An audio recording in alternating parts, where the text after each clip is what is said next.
Hi sir, good day. I'm Jinky Rodriguez and for today's video, I will be discussing about the receptive system. By the way, do you know what is receptive system is? If you're not familiar with the topic, this video is for you. So please bear with me until the end and let's get started.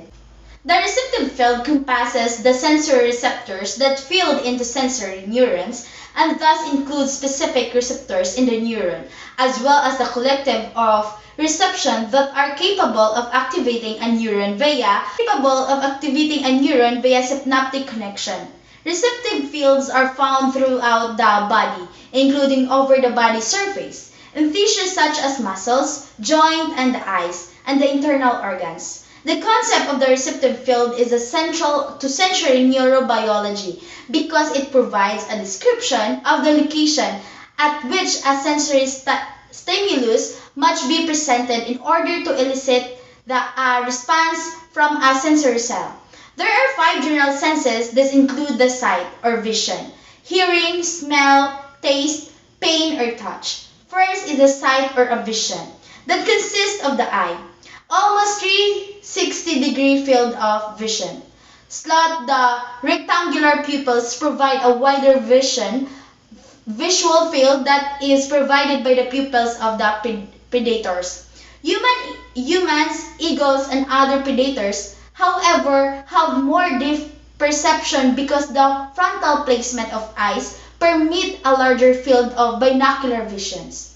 Bees can perceive light in the UV range, well under 390 nm, and therefore discriminate among flower markings and design that are invisible to the human eye.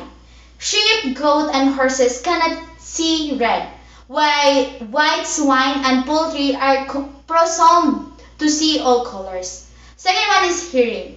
Livestock and poultry have a sense of hearing believed to be within the frequency range of humans, whereas bats and dogs can perceive sounds of much higher frequency than can humans. Hearing consists of external ear, which consists of two parts. The auricula collects sound waves. The external acoustic conveys the sound waves to tympanic membrane. The middle ear, which consists of three parts. The first one is tympanic cavity that communicates with the pharynx. Eustachian tube that transmit air to the former, and the glottal punctus that communicates with the pharynx through the pharyngeal orifice of the Eustachian tube. Inner ear, which was two parts. A complex membrane support the auditory cells and the peripheral ramification of the auditory nerves. Series of cavities in the petrous temporal bone, which enclose the membranous parts. The third one is smell, consists of the nose and the nasal cavity as the olfactory region. All livestock have a necessary olfactory organ called the vomeronasal organ, located between the mouth and the nasal cavity. Fun fact in smelling. It is much developed in livestock than human. The fourth one is taste. It is formulated by the microscopic taste buds in the tongue. Livestock readily distinguished among four flavors: bitter, sweet, sour, and salty. Among intensities of these flavors and among flavor combinations, cattle can discriminate between a 4% and as a 5.5 sugar percent solution and between a 0.5% and a 0.10% salt solution. Coloring poultry feed and significantly increase feed intake because they have poor sense of taste and rely on sight, whereas feed flavors and odor have more influence on feed intake of cattle, horses, or swine. The fifth one is pain or touch. The tactile sense is well developed in farm animals. Cattle and horses can easily detect on the insect on their skin and can selectively shake skin areas to dislodge most insect. Touch is important in farm animals communication because it gives reassurance and helps establish the maintain social bonds. It is true in humans. Pain is received by naked terminal branches of sensory neurons. Nerves in response to intense stimuli.